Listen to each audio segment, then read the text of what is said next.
এনেকুৱা এটা বাল্বৰ পৰা এনেকুৱা এটা চাকি লেম্প কিদৰে তৈয়াৰ কৰিব পাৰি আজি আমি সেই বিষয়ে জানিম। আপোনাৰ নতুন লাইট নষ্ট কৰিব নালাগে। আপোনাৰ ফিউজ যিবিলাক বাল্ব ফিউজ যায় ভিতৰত টাৰ্মিনেলডাল ছিগি যায়গৈ, ফিউজ গ'লে টাৰ্মিনেলডাল। চ' সেনেকুৱা এটা বাল্বৰ পৰা আমি এনেকুৱা এটা মাটি চাকি আজি কেনেকৈ বনাই সেই বিষয়ে জানিম। ভিডিঅ'টো শেষলৈ চাব, লাইক কৰিব, কমেণ্ট কৰিব আৰু লগতে মোৰ চেনেলটো ছাবস্ক্ৰাইব কৰি দিব। বলকচোন আমি ভিডিঅ'টো আৰম্ভ কৰোঁ। বাল্ব লাগিব, তাৰপাছত লাগিব আপোনাৰ টেষ্টাৰ লাগিব, তাৰপিছত লাগিব আপোনাৰ প্লাছ, এইটো আপোনাৰ প্লাছে হয়, প্ৰয়োজন সাপেক্ষে আমাক ব্যৱহাৰ হ'ব। তাৰপাছত লাগিব এটা ফেভিকল, কাটিং ব্লেড,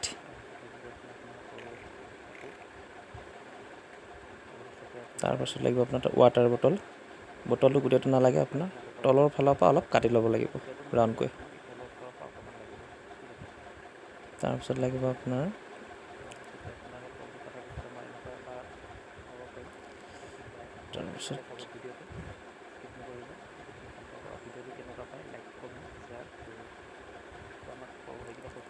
কাগজৰ সৰু সৰু টুকুৰা দুটামান লাগিব। তাৰপিছত লাগিব এটা চিৰাপৰ বটল। এই বটলত আপোনাৰ গোটেই বটলটো নালাগে, মুখনিটো লাগিব আমাক।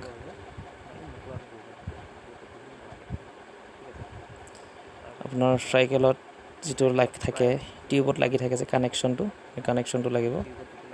এইটো কানেকশ্যন ধৰিব পাইছে, এইটো প্ৰয়োজন হ'ব। তাৰপাছত প্ৰয়োজন হ'ব আপোনাৰ মৰা পতা ৰছীৰে, ৰছীৰ পৰা অকণমান লাগিব। আমি চুটি বা দীঘল প্ৰয়োজন সাপেক্ষে আমি কৰি ল'ব পাৰিম। ঠিক আছে, বলকচোন আমি এতিয়া ভিডিঅ'টো আৰম্ভ কৰোঁ।